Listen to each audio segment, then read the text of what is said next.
Hi, welcome back. Bit more of a serious episode today, and it is about should we be preparing for war? Now, obviously, there is a war going on between Ukraine and Russia at the moment, and there is a lot of concern around that. There's a concern around the Russian threat to NATO countries, and a lot of people have been kind of okay with that because they think, hey, NATO's, there's a lot of countries there. Russia wouldn't dare to do anything to those. I'm going to talk a little bit about why we should be maybe more concerned than we actually are. And I'm going to talk about what brought this up in the first place and what we can do about it if it is a concern. So the thing that got me thinking really, other than all the news and the things I hear at work in the defence industry, is that a Swedish friend of mine was speaking to me in the last few days, and he let me know that the government have put out pamphlets to all Swedish citizens, and the pamphlets are advising what people should do in the event of warfare, in the event of like a World War III situation, and it gives practical advice about food and water, electricity, all those different things. And as I understand it, something similar has happened in Finland. There's been some sort of governmental broadcast over there, or at least information being made available to the citizens there, talking a little bit about what they could do in the event of a war. It isn't quite so unusual for that to happen in Finland because of their history and their proximity. That's fairly usual for Finns to be very concerned about a Russian threat, but for Sweden, a little bit more unusual. And that got me thinking, we probably haven't been considering this seriously enough in the UK. In the last couple of weeks, you may have seen on the news that there's been numerous drones sighted above US air bases. I live very near to those air bases in Lincolnshire. One thing I can tell you is we've had a horrendous amount of noise at night from night flying missions, training missions. We've actually been warned, by the local councils, etc., have been putting out information to people saying, don't be alarmed, you will hear all this noise at night, it's just training. That's unusual for this area. It doesn't normally happen to this frequency, to this extent. That they often conduct training, but not to this level. So they are clearly concerned enough that they are getting those guys ready and prepared. The drones that have been seen over the airfields, at first I sort of dismissed that and thinking, oh, it's some news story about hobbyists. But I actually was able to speak to some guys that they're the kind of nerdy guys that go down and hang around the military airfields, and they basically, video and photograph all the planes. Perfectly legitimate to do so. They put them up on the internet. They're just plane buffs, pretty much, military plane buffs. And they've actually been spotting these drones, and these are not like hobbyist style drones. These are huge industrial style drones that are incredibly expensive. So it could be people or a group of people that have invested huge amounts of money in a few drones and they're annoying airfields with them. It could also be something a little more sinister than that. And it's sinister enough that these air bases have got, a team of people that have been brought in especially to examine what this threat is, where these drones have come from. Thus far in the media, we've heard nothing about that, so that kind of raises my suspicions a little more. I definitely think we're on the verge of something possibly happening. That is a concern to me. I can certainly tell you from my work, I can't go into specifics, but of course the defence industry is working absolute all out in pretty much all segments at the moment. That doesn't necessarily mean there's going to be all out war, but it does mean that all the governments are very concerned there's going to be all out war, and they're all spending money on that like there's no tomorrow, because of course they don't want the day to come and not to be ready, apart from the UK, which of course we don't seem to be that bothered about being ready. So should we be concerned about Russia? Well, on its own, probably not. If it was just Russia on its own, then yes, all those NATO countries versus Russia. Russia would have to be pretty stupid to try and win a war against those odds. It would be unlikely that they would benefit from that situation. They would probably just continue as they are, exerting leverage through the Ukraine situation. But it isn't just about Russia. Now, Russia have obviously got a lot of friends who are not necessarily friends of us in NATO or Western countries in general. People like North Korea, people like Iran, people like China. You know, they're all very palled up with Russia. They also have their own military strategies and global strategies that they will be trying to enact. We have China that of course is eyeing up Taiwan. They have been very clear in their messaging. I think they've even got it in some of their manifesto about taking Taiwan, taking control of that. The Americans have also sent some very clear signals that they would oppose that militarily. So that would be a concern, that if anything kicked off with Russia, I think that China would seize upon that opportunity, and maybe even doing so now, you know, because everyone's immersed in war, either in Ukraine or over in Israel, in the conflict in the Israel-Gaza situation, that China may be on the verge of doing something and taking advantage of all these other countries being so busy. Then of course we have the crazy North Koreans, who of course hate the West, especially they hate the USA. I don't particularly foresee that they would suddenly attack the US. That would logistically be a huge challenge for them. You know, it was a huge amount of land and water between those two places, and I don't think that they're militarily able to conduct anything like that. But they would certainly attack South Korea, and they've been very vocal about doing so, and the South Koreans are very concerned about that. So that's probably another thing that could kick off. You know, all these things could happen at once. And if all those things happened at once, that would put huge strain on NATO, on the US, and that's at a point where maybe some of these countries, or just Russia on its own, would look to take advantage and possibly attack a NATO country. You know, there's all kinds of strategies we can discuss there about what may or may not happen. And that's why all these NATO countries and the governments of these countries are extremely concerned at the moment. So what should we do about it if there is this level of concern? You know, I've thought long and hard on this issue, and there's loads of stuff on the internet, and I'll address that first. A lot of the stuff on the internet addresses what I would say is the kind of sexier side, or certainly if you're a guy, it's like the sexier side of getting prepared, this preparedness vibe. People talking about digging out a bunker in their back garden. In certain countries, people are like massive stores of ammunition and guns. People are stockpiling, you know, ridiculous amounts of food, all this kind of stuff. Now, part of that is probably sensible. The stockpiling of food, yes, that's sensible, and that's disclosed in the Swedish government leaflet. You know, they certainly say that we should have a good amount of food. But we have to be realistic about that. You know, I've heard people talking about, hey, if there's a nuclear war, you know, I'm going to stockpile months worth of food and all this kind of stuff. Look, especially for me, I'm in the middle of a bunch of RAF bases here. If there was a nuclear war, I would be gone. And even if you weren't gone, you speak to people that know a little bit about nuclear war, it's probably not something that you would want to try and stay in your bunker in the back garden that you and your dad dug, and then eat baked beans and then think you're going to come out after a 2 or 3 months and just get on with life. If that happened, you know, it would change things so drastically. I think the only people that would survive through that are probably high profile government people, very rich people who have access to incredibly well stocked bunkers where they could be there for like maybe even years. So the idea that we could reliably prepare for something like that is probably not quite realistic. If you're serious about being concerned about nuclear war, you should have a look at a map of the world. Have a look at the countries that are the least involved in any sort of conflict whatsoever, that they don't have nuclear capability, that they don't have any assets that are particularly of interest in any sort of war effort, so they don't have huge mineral wealth or anything like that, and they're very far away from any countries that do, and then go and move there.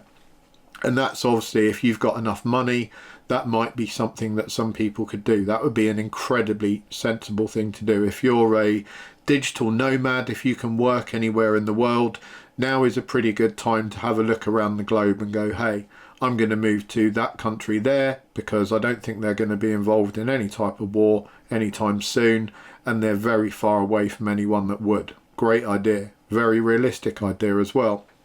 The idea that you should stockpile guns, people talking about like it's Red Dawn, that they're going to become the Wolverines. Look, warfare has changed dramatically. Now, the idea that we would suddenly be invaded by, infantry troops is kind of bizarre. That's very, very unlikely to happen, given the fact that warfares are now generally fought with things like missiles, aircraft, artillery, long range, all that kind of stuff. Drones. They're not likely to suddenly dump a bunch of troops on the beaches here.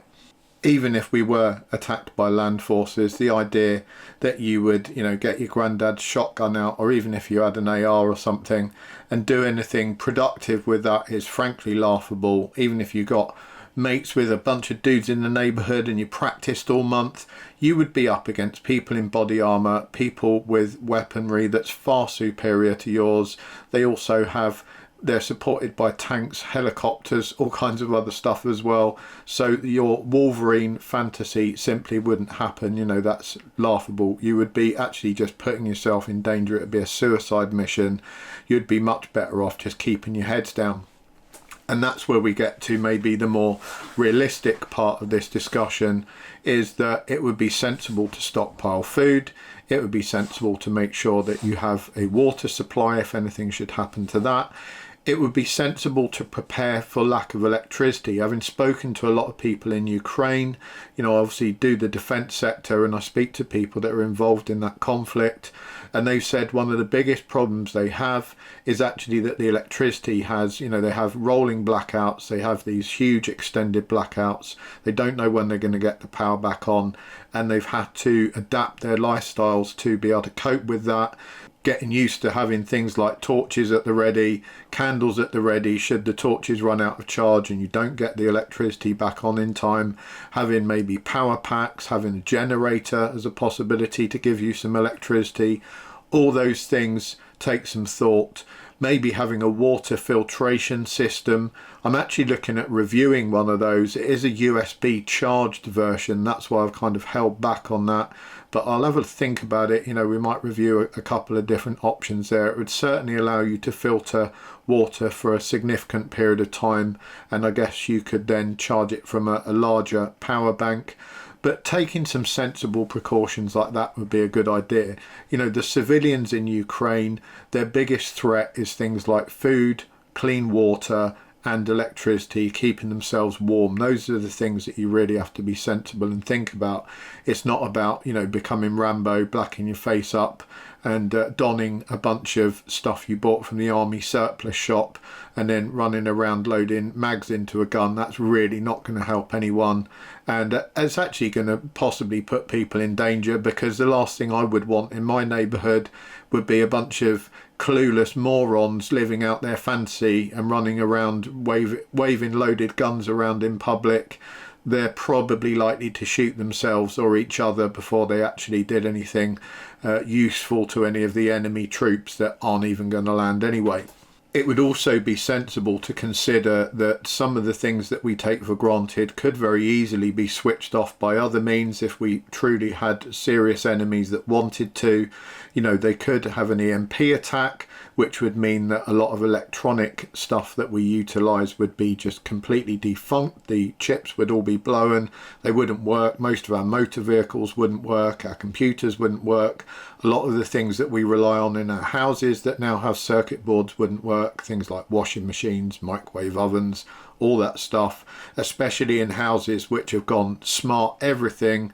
That would literally turn the entire house off, so it would be the older appliances that didn't have circuit boards in them that would still work. The same with vehicles. It would be older vehicles of the sort of 1980s, early 90s type. Yeah. If you're the owner of a Mark I Ford Escort, then you would probably still be able to run that. But if you, like me, own a vehicle, I've got a Range Rover that's absolutely full of circuit boards, it would just simply not even start if I tried to get in that. And even if I knew a bit about mechanics, it would be done. There's no way that I could get that thing running. I'd have to transplant an old V8 lump into it or something. It just wouldn't be worth it. There's also the possibility of a major hack affecting things. There's a possibility that the enemy could hack our banking systems, turn off our ability to trade, to do anything with money. It wouldn't take long. You know, we saw kind of what happened in the COVID pandemic when suddenly supermarket shelves began to be a bit bare. That was a very disturbing thing when I saw that. I took some pictures of it at the time. I'll try and throw them up. That kind of seemed like an apocalypse type film, I remember thinking. But it wouldn't take long if they were hacking the right things to affect things like supply chain. And in supermarkets, they just don't keep huge amounts of food there. They're completely reliant on lorries constantly delivering them food. It would take them like less than a day to run out without those deliveries. So never imagine that, you know, if logistics suddenly has a problem, that it's okay, there's plenty of stuff at the supermarket. What tends to happen in those situations, there's suddenly a panic, everyone runs there, buys everything in the supermarket. You're completely run out of toilet rolls that we saw last time. You couldn't buy them for love nor money. And of course, that's it, done. There's no more deliveries coming. Things like petrol and diesel would become incredibly hard to get. You would probably have to go and pilfer some diesel off a friendly farmer, get some of his red diesel. I'm not quite sure in a war situation if the government would be looking to prosecute people for driving with red diesel in their tanks. Probably not in that situation. I think you could get away with it, but there would be very few sources of fuel left. You know, it's likely that the government would, after a small protracted period of panic, that all those places would be kind of shut down and the fuel would be conserved for people like the emergency services. The emergency services would be struggling, the health services would be struggling. You know, if we had a massive hack or an EMP or something like that, don't forget a lot of people are reliant on medicine. So if you're someone who's particularly reliant on medicine and you are able to, it's not a bad idea to stockpile some of that. If you could maybe go to a private clinic or speak to your doctor about your concerns, particularly people that are insulin dependent, for example. If suddenly we have massive logistics problems and we're unable to get deliveries out to certain businesses, that could mean that it wouldn't take too long for the drug supply to dry up. So people that are dependent on stuff like insulin, they wouldn't have their supply readily. That, to me, those are the things that are the big concerns, that it isn't sexy to talk about, it's not cool. A lot of guys automatically like to think about this sort of sequence in their minds where there's some cool music playing in the background and they're suddenly putting war paint on, strapping into body armour, pulling some military style boots on, slotting a combat knife into a sheath. All that stuff is unnecessary. You know, it's surplus to requirements. It might fulfill your weird fantasies, but it doesn't do anything to keep your family safe. Keeping your family safe is unfortunately a little bit more boring, and it's about having some common sense. Think to yourself, what are all the things that my family use on a regular, daily or weekly or monthly basis which their lives are dependent on? So like we've just mentioned, food, water, heat, you know, staying out of the rain, you know, having a roof over our heads, ability to access the medical supplies that we need. Those are the things that people should focus on if they are truly concerned and worried about a war issue that's incoming.